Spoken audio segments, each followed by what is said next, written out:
बात करते हैं command injection where will be able to explore the vulnerability of web application.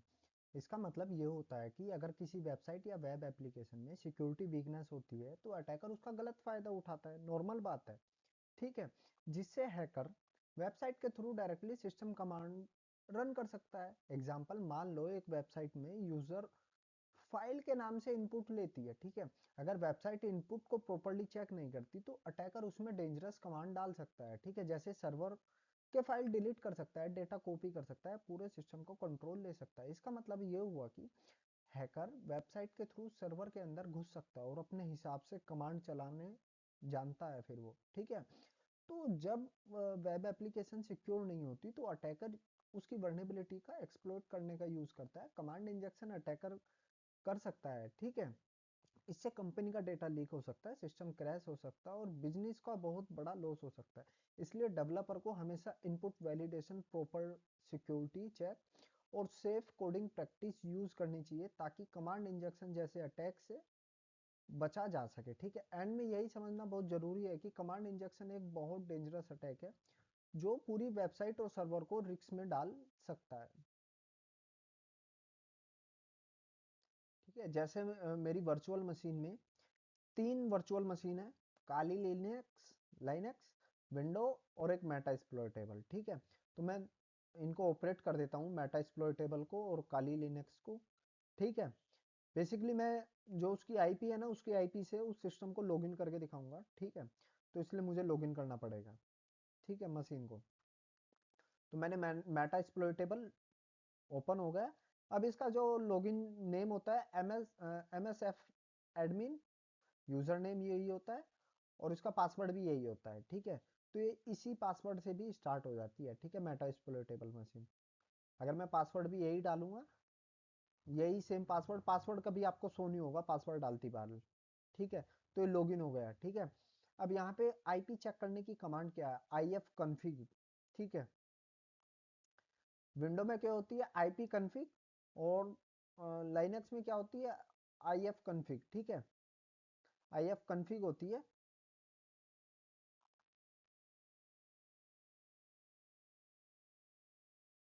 तो मैं जैसे ही यहाँ पे आई एफ कन्फिग टाइप करूंगा ना, तो उसकी जो कमांड है वो मुझे उसकी एग्जैक्ट कमांड दे देगा।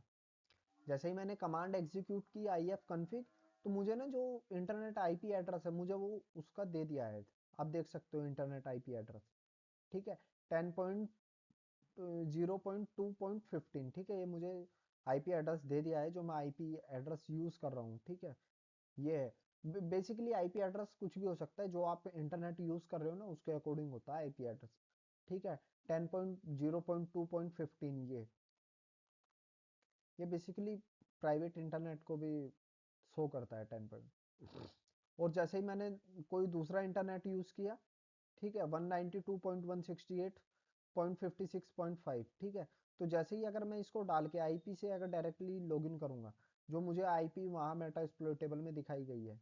ठीक है, तो ये डायरेक्टली लॉगिन करते ही ना मुझे लॉगिन हो जाएगा, ये दिख रहा होगा आपको मेटा एक्सप्लॉइटेबल। ठीक है, अब यहाँ पे ना डेन वर्नेबिलिटी वेब एप्लीकेशन को मैं ओपन करूंगा। ठीक है,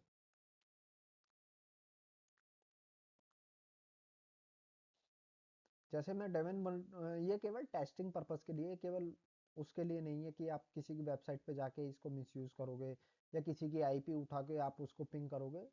ये इलीगल कामों में आता है अगर आप किसी की आईपी उठा के, ये केवल प्रैक्टिस के लिए आप भी ऐसे ही यूज कर सकते हो। ये केवल पेन टेस्टर यूज करते हैं, तब वो भी ऑर्गेनाइजेशन से विद परमिशन के साथ, कि जब वो चेक करते हैं। ठीक है, यहाँ पे मैं सिक्योरिटी लेवल क्या कर देता हूँ ये, ठीक है, मैं लो कर देता हूँ सिक्योरिटी लेवल। अब मैं यहाँ पे कमांड एग्जीक्यूशन करता हूँ। ठीक है, कमांड एग्जीक्यूशन करता हूँ, जो मेरी मेटा एक्सप्लॉइटेबल की कमांड है मैं उसको ही एग्जीक्यूट करूंगा। ठीक है,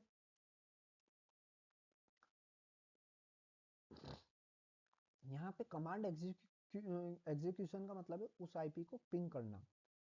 ठीक है, उस आईपी पे जो सर्वर है, उस सर्वर की वो हमें चीजें दिखा देता है। ठीक है, उस सर्वर का कोड, उस सर्वर पे क्या डाला हुआ है, उस सर्वर का हमें दिखा देता है। ठीक है, जैसे ही मैं इस आईपी को पिंग करूंगा, ये आईपी पिंग हो रही है। ठीक है, ये लोकल आईपी है, ये पिंग हो रही है, जैसे आपने मेटा एक्सप्लोरेटेबल में देखा था, वो नीचे लोकल आईपी दिखा रही थी। ठीक है। अब जैसे ही मैं यहाँ अगर 127.0.0.1 और अगर मैं यहाँ पे और भी अगर कुछ मार्क लगाऊं, ठीक है,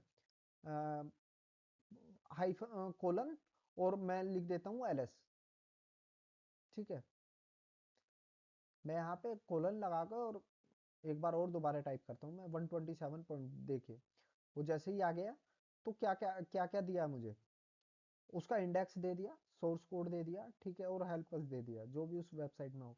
अब यहाँ से ना हम जो इस आईपी पे जो भी सर्वर चल रहा है ना, उस आईपी पे ये वाली वेबसाइट डली हुई है।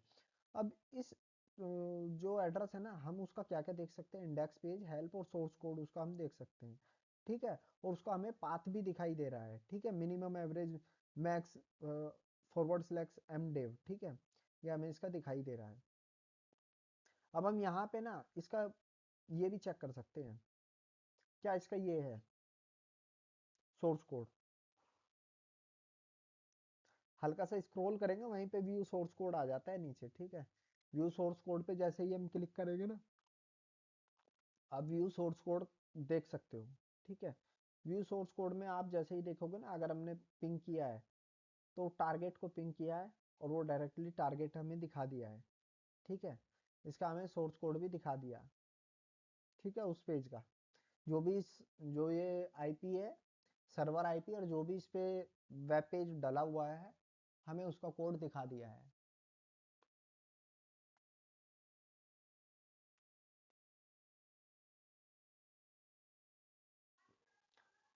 अब मैं जो सिक्योरिटी है वो थोड़ी मीडियम लेवल की करता हूँ। ठीक है, अभी तक तो एलएस का मतलब जितना भी फाइल है वो उसमें एग्जीक्यूशन होने के बाद दिखा देती थी। ठीक है, थोड़ा और ट्रिकी बनाते हैं इसको। ठीक है, यहाँ पे और ट्रिकी बना देते हैं, और ट्रिकी बना देते हैं, और यहाँ पे भी मैं टाइप करता हूँ 127.0.0.1। ठीक है, यहाँ पे नॉर्मली पहले मैं इसको पिंक और कोलन और एलएस करके लास्ट कमांड चला के देखता हूँ, तो वो नहीं दिखा रहा। इसका मतलब इसकी सिक्योरिटी में थोड़ा मॉडिफिकेशन हो गया है। ठीक है, मैं अगर यहाँ पे कोलन और एलएस कर दूंगा, ये नहीं दिखाएगा। ठीक है, मैं कितनी भी बार इसको पिंग करूंगा, ये इसको दिखाएगा ही नहीं। ठीक है, क्योंकि ये मीडियम सिक्योरिटी हो गई है, इसमें ना थोड़ा कुछ ट्रिकी लगाना होगा इस सर्वर आईपी में, कि ताकि जो सर्वर में डेटा पड़ा है वो हमें शो हो जाए, और उसका पाथ भी हमें शो हो जाए। ठीक है, मैं एक स्ट्रेट लाइन और एलएस अगर डालूंगा तो ये दिखा देगा। ठीक है, ये जैसे ही दिखाएगा तो आपको देख सकते हो वहाँ पे हेल्प इंडेक्स डॉट पीएचपी और सोर्स कोड उसका हमें शो कर रहा है। ठीक है, इसका मतलब सोर्स कोड में जो कोलन एलएस था ना, कोलन साइन, शायद कुछ ना कुछ उसमें मॉडिफिकेशन करके या उसको ना रेस्ट्रिक्टेड किया हुआ है, वो इसलिए ना हमें दिखा नहीं पा रहा है। ठीक है, क्योंकि रेस्ट्रिक्टेड किया हुआ होगा ना, ये है। आप देख सकते हो डबल एंड और कोलन रेस्ट्रिक्टेड किया हुआ है सोर्स कोड में। ठीक है, ये देखो, रिमूव डबल एंड और कोलन को रिमूव किया गया है। अगर हम ये वाली कमांड ये वाले यूज करते हैं तो कमांड एग्जीक्यूट ही नहीं होगी हमारी। ठीक है, तो ये ना हम एग्जीक्यूशन से पहले ही हमने इसको ना रेस्ट्रिक्टेड कर दिया। ठीक है, अब मैं दोबारा सिक्योरिटी ना थोड़ी हाई लेवल की करके चेक करूंगा कि क्या क्या वो रेस्ट्रिक्टेड करती है सोर्स कोड में। थोड़ा और ट्रिकी बनाते हैं इसको। ठीक है, कमांड एग्जीक्यूशन को। ठीक है, जैसे मैंने कमांड एग्जीक्यूशन पे क्लिक किया, वहां पे मैं दोबारा डाल देता हूँ 127 डॉट,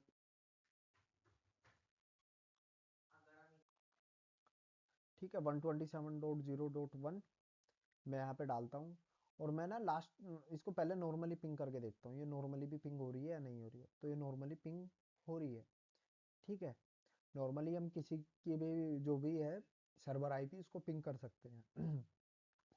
अब मैं यहाँ पे एक लाइन और एलएस डाल के देखता हूँ, ये क्या दिखा रहा है, you entered N input invalid IP. ठीक है, तो ये इनवैलिड कर रहा है, एरर दिखा रहा है मुझे। समझ गए? तो इसका मतलब क्या हुआ, इसका मतलब ये हुआ कि सोर्स कोड में जो है ना रेस्ट्रिक्शन हमने लगा दी है सोर्स कोड में। यहाँ पे ना सोर्स कोड में हमने रेस्ट्रिक्शन लगाई हुई है, हम चेक कर सकते हैं क्या क्या हमने रेस्ट्रिक्शन लगाई हुई है किन किन स्पेशल कैरेक्टर्स पे। ठीक है, तो आप देख सकते हो ना जितने भी स्पेशल टाइप के कैरेक्टर है ना, हमने उन पे रेस्ट्रिक्शन लगा दिया है। ठीक है, आईपी ब्लॉक टारगेट कर दिया हमने।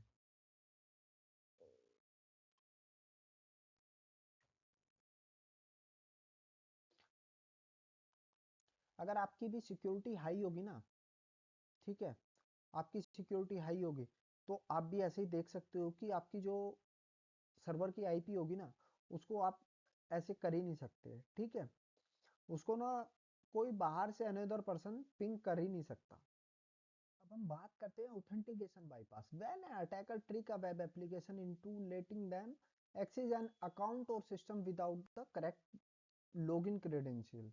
ठीक है, इसका मतलब क्या होता है, जब हम लॉगिन करते हैं यूजर नेम और पासवर्ड के साथ सिस्टम वेरीफाई करता है कि रियल यूजर है या नहीं है। लेकिन जब कोई अटैकर ऑथेंटिकेशन को बाईपास कर देता है, मतलब वो बिना आईडी पासवर्ड के सिस्टम के अंदर घुस जाता है, यानी उसने सिक्योरिटी ट्रिक कर दिया, ठीक है, उसको बाईपास कर दिया है। लेकिन एग्जांपल मान लो अगर किसी वेबसाइट का लॉगिन सिस्टम वीक है और अटैकर एसक्यूएल इंजेक्शन या बग का यूज करके डायरेक्टली डैशबोर्ड ओपन कर लेता है बिना लॉगिन किए, तो इसे ऑथेंटिकेशन बाईपास कहते हैं। इस सिचुएशन में अटैकर एडमिन पैनल तक एक्सेस कर लेता है, यूजर डेटा देख सकता है, सिस्टम सेटिंग चेंज कर देता है। इसका सबसे बड़ा नुकसान ये होता है कि पूरा सिस्टम अनसेफ हो जाता है। ठीक है, कोई भी अनऑथराइज पर्सन अंदर आ सकता है और कॉन्फिडेंटली डेटा लीक हो जाता है। ठीक है, इसलिए strong authentication system, secure login validation और प्रॉपर सिक्योरिटी टेस्टिंग बहुत जरूरी होता है, ताकि कोई भी अटैकर सिस्टम को बाईपास ना कर सके। SQL injection, attacker manipulating the web application login fields by entering trick input using database inquiry. मतलब क्या होता है इसका, एसक्यूएल इंजेक्शन एक बहुत ही डेंजरस साइबर अटैक होता है जिसमें अटैकर वेबसाइट के लॉगिन फॉर्म या इनपुट फील्ड का गलत यूज करता है। ठीक है, नॉर्मली जब हम किसी वेबसाइट पर यूजर नेम और पासवर्ड डालते हैं तो वेबसाइट बैकएंड में एक डेटाबेस क्वेरी चलाता है जिसे चेक करके होता है कि यूजर वैलिड है या नहीं है। लेकिन एसक्यूएल इंजेक्शन में अटैकर नॉर्मली इनपुट की जगह ट्रिकी और डेंजरस कोड डाल देता है। ठीक है, एग्जांपल के लिए पासवर्ड की जगह वो एसक्यूएल कमांड टाइप कर देता है जिसमें सिस्टम कंफ्यूज हो जाता है। ठीक है, इससे क्या होता है, वेबसाइट सोच लेती है कि अटैकर एक जेन्युइन यूजर है और बिना सही पासवर्ड के लॉगिन एक्सेस दे देती है। ठीक है, इससे अटैकर के थ्रू यूजर अकाउंट हैक हो सकता है, डेटाबेस का डेटा गायब हो सकता है, पासवर्ड क्रैक हो सकता है और डेटा भी डिलीट या चेंज या मॉडिफाई कर सकता है। ठीक है, यानी एक छोटी सी मिस्टेक वेबसाइट की सिक्योरिटी में पूरे सिस्टम को रिस्क में डाल सकती है। एसक्यूएल इंजेक्शन का मेन रीजन होता है प्रॉपर इनपुट वैलिडेशन ना हो, यूजर का डेटा डेटा को डायरेक्टली क्वेरी में यूज ना हो। ठीक है, अगर डेवलपर ने सिक्योरिटी का ध्यान रखा है तो अटैकर इजिली सिस्टम के अंदर नहीं घुस सकता। ठीक है, इसलिए आज के टाइम में सिक्योर कोडिंग और पैरामीटराइज क्वेरीज और इनपुट वैलिडेशन और फायरवॉल प्रोटेक्शन लगाए जाते हैं। बहुत इंपॉर्टेंट बात यह है। तो सिंपल शब्दों में एसक्यूएल इंजेक्शन एक ऐसा अटैक है जिसमें हैकर लॉगिन फील्ड का मिसयूज करके डेटाबेस को कंट्रोल कर लेता है, और इसी वजह से हर ऑर्गेनाइजेशन को अपनी वेबसाइट को सिक्योर बनाना बहुत जरूरी हो गया है। Authentication bypass. If the application does not protect against this manipulation, the attacker can tricky the system into letting them. मतलब क्या होता है इसका, ऑथेंटिकेशन का मतलब होता है कि सिस्टम पहले चेक करता है कि यूजर रियल है या नहीं, जैसे यूजर नेम, पासवर्ड, ओटीपी या फिंगरप्रिंट के थ्रू। लेकिन जब कोई अटैकर इस सिक्योरिटी को बाईपास कर लेता है तो बिना पासवर्ड के लॉगिन सिस्टम में घुस सकता है। ठीक है, हम उसे ऑथेंटिकेशन बाईपास कैसे कहते हैं। इसका मतलब ये कि अगर एप्लीकेशन प्रॉपर्ली सिक्योर नहीं होती तो अटैकर सिस्टम को ट्रिकी तरीके से अंदर एंट्री ले सकता है। ठीक है, एग्जाम्पल सोचिए, एक वेबसाइट है जो लॉगिन के बिना डैशबोर्ड ओपन नहीं होता। ठीक है, लेकिन अटैकर यूआरएल चेंज करके एक स्पेशल इनपुट डाल के डायरेक्ट डैशबोर्ड को एक्सेस कर लेता है।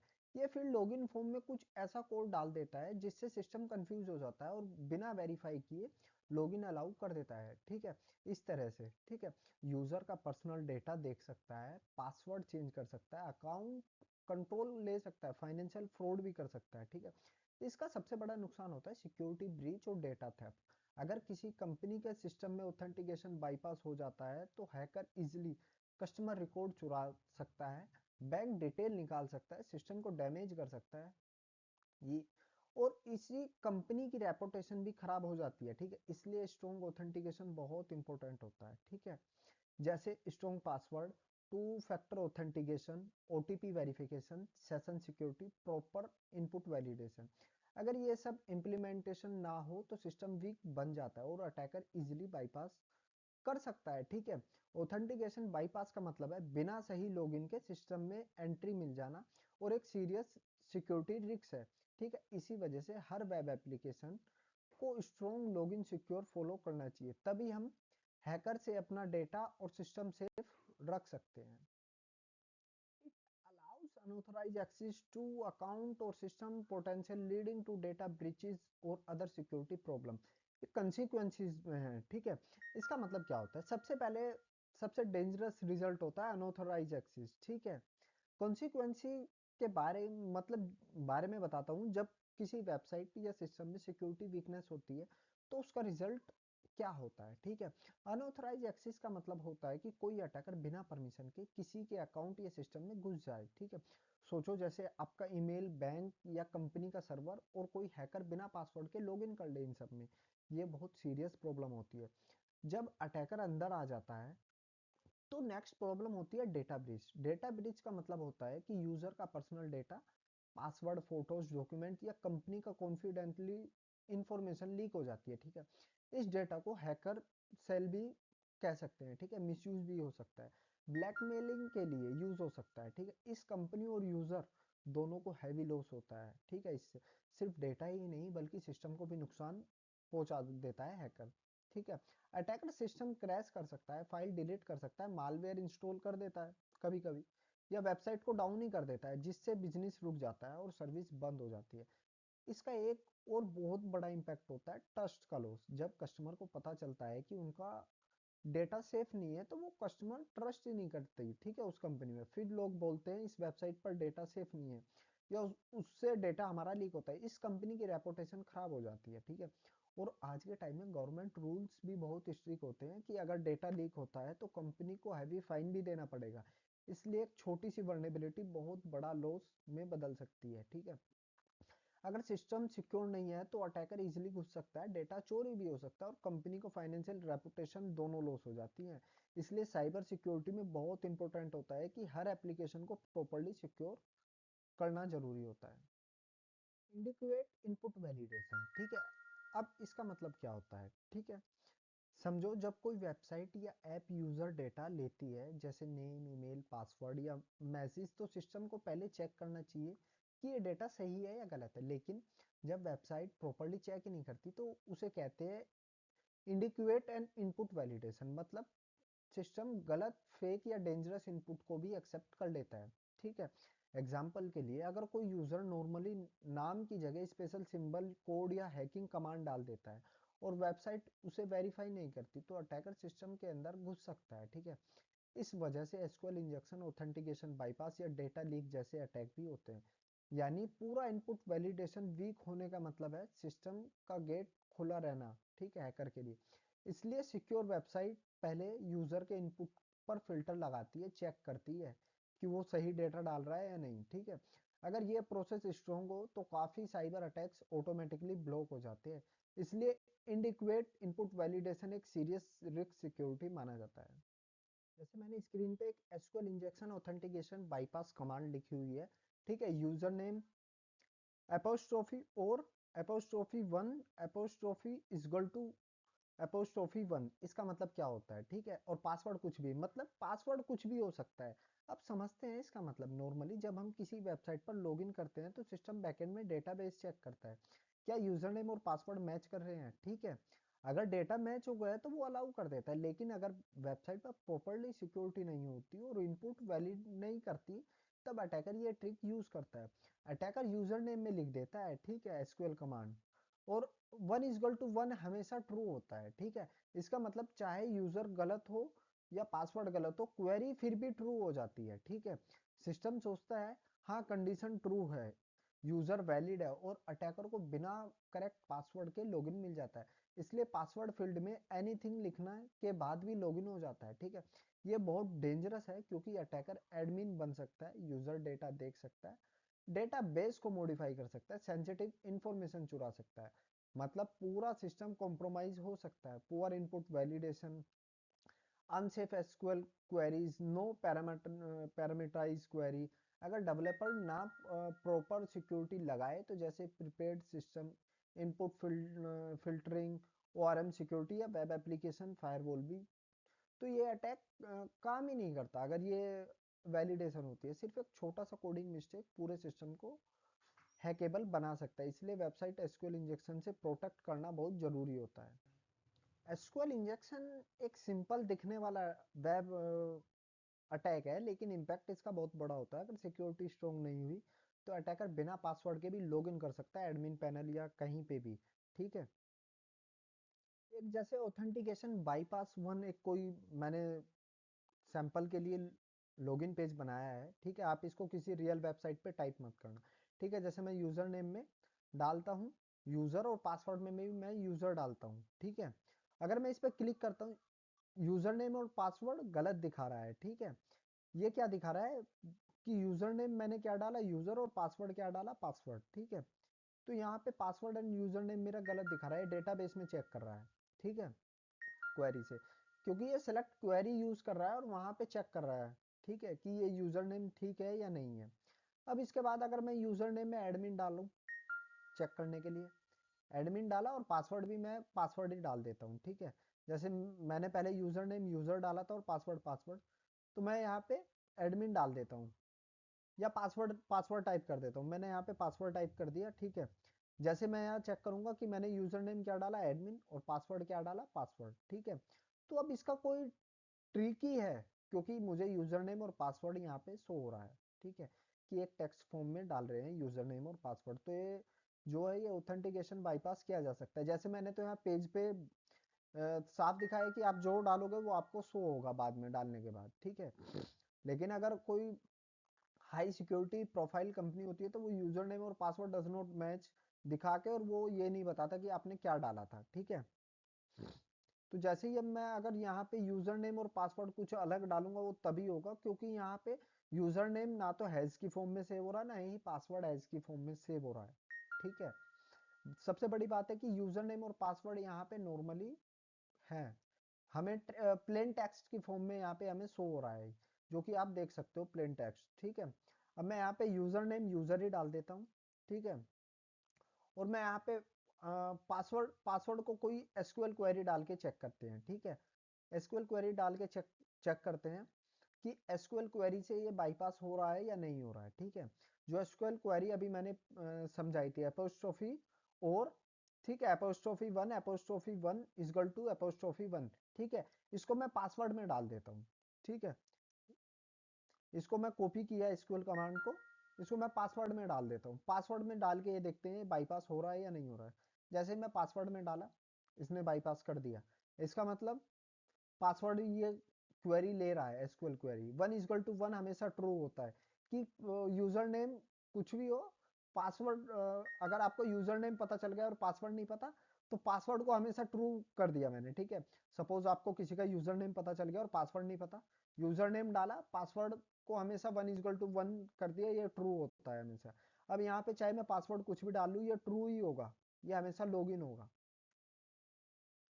जैसे एक दूसरा लॉगिन पेज ये है, ठीक है, ये एसक्यूएल क्वेरी वाला। जैसे मैं यहाँ पे भी यूजर नेम डालता हूँ और एसक्यूएल क्वेरी पासवर्ड में डाल के देखते हैं, ठीक है, कि वो बाईपास कर रहा है या नहीं कर रहा है, ठीक है। और ये बाईपास क्यों नहीं कर रहा है ये भी मैं बताऊंगा, ठीक है। जैसे मैंने वन डाला, ये एसक्यूएल क्वेरी डाला, apostrophe is equal to one, ये ट्रू मैं साबित इसको कर रहा हूँ, ठीक है। ये एसक्यूएल क्वेरी जो है, ये एसक्यूएल क्वेरी मैं सेम पासवर्ड में डाल देता हूँ, ठीक है। वहाँ पे यूजर नेम यूजर था और पासवर्ड में मैं डाल देता हूँ। तो अब आप देख देख सकते हो क्यों नहीं बाईपास हो रहा, क्योंकि पासवर्ड जो है ना वो हैश की फॉर्म में जा रहा है। जो पासवर्ड डेटाबेस में सेव हो रहा है ना वो हैश की फॉर्म में सेव हो रहा है। हैश की फॉर्म में मतलब कि पासवर्ड मैच मैच करेगा, आप एक्यूरेट पासवर्ड डालोगे तभी पासवर्ड लेगा, ठीक है। तो यहाँ पे पासवर्ड को हम बाईपास नहीं कर सकते, ठीक है। यहाँ पे कुछ और ही ऑप्शन अप्लाई होगा, ठीक है। जैसे मैंने ये भी डाला एडमिन एडमिन, तो ये पासवर्ड को दिखाई नहीं रहा है कि क्या पासवर्ड डाल रहा हूँ मैं, क्योंकि पासवर्ड जो है ना वो हैश की फॉर्म में कन्वर्ट हो जा रहा है वहां पे जाके, ठीक है। लेकिन यहाँ पे यूजर नेम बाईपास हो सकता है ना, ये तो हो सकता है ना कि यहाँ पे यूजर नेम बाईपास हो जाए, ठीक है। क्योंकि यूजर नेम इसलिए बाईपास हो सकता है यहाँ पे, क्योंकि यूजर नेम हैश की फॉर्म में या किसी और फॉर्म में सेव नहीं हो रहा है, ठीक है। मैं यूजर नेम में अगर डाल देता हूँ, ठीक है, ठीक है। यहाँ पर पासवर्ड में मैं यूजर नेम में एसक्यूएल क्वेरी, यहाँ पे पासवर्ड में भी मैं एसक्यूएल क्वेरी, दोनों जगह एसक्यूएल क्वेरी डाल के देखता हूँ, वो तब भी बाईपास नहीं हो रहा। यूजर नेम में एसक्यूएल क्वेरी दिखा दिया, ठीक है, और पासवर्ड में हैश की फॉर्म में सेव हो रहा है। लेकिन यहाँ पे कोई तो तरीका होगा ना इसको बाईपास करने का, क्योंकि पासवर्ड हैश की फॉर्म में सेव हो रहा है यहाँ पे, तो हमें जो पासवर्ड है ना उसको हैश की फॉर्म में ही बाईपास करना पड़ेगा, ठीक है। यही ऑप्शन होता है कि अगर पासवर्ड हैश की फॉर्म में सेव हो रहा है तो हमें यहाँ पे ना हैश की फॉर्म में ही उसको बाईपास करना पड़ेगा। जैसे एपोस्ट्रोफी में यूजर नेम में हैज लिख दिया, और सेम पासवर्ड में भी एपोस्ट्रोफी हैज लिख दिया लास्ट में बस उस एसक्यूएल क्वेरी में, तो बाईपास हो जाएगा। देखो ये सिंपल तरीका होता है कि अगर पासवर्ड हैश की फॉर्म में सेव हो रहा है, 1 = 1 और के आगे भी हम हैश लगा देंगे, तो जो पासवर्ड होगा वो बाईपास हमारा हो जाएगा, ठीक है। क्योंकि पासवर्ड ही तो हैश की फॉर्म में सेव हो रहा है ना, उसको हमने लिख दिया, ये दिखा दिया। तो यहाँ ये सिंपल है, लेकिन हमें इसे ना केवल प्रैक्टिस के लिए मैंने समझा है, कोई किसी की मेन आप वेबसाइट पे ट्राई नहीं कर सकते, ये इलीगल क्राइम है अगर आप किसी की वेबसाइट पे इसको ट्राई करोगे तो।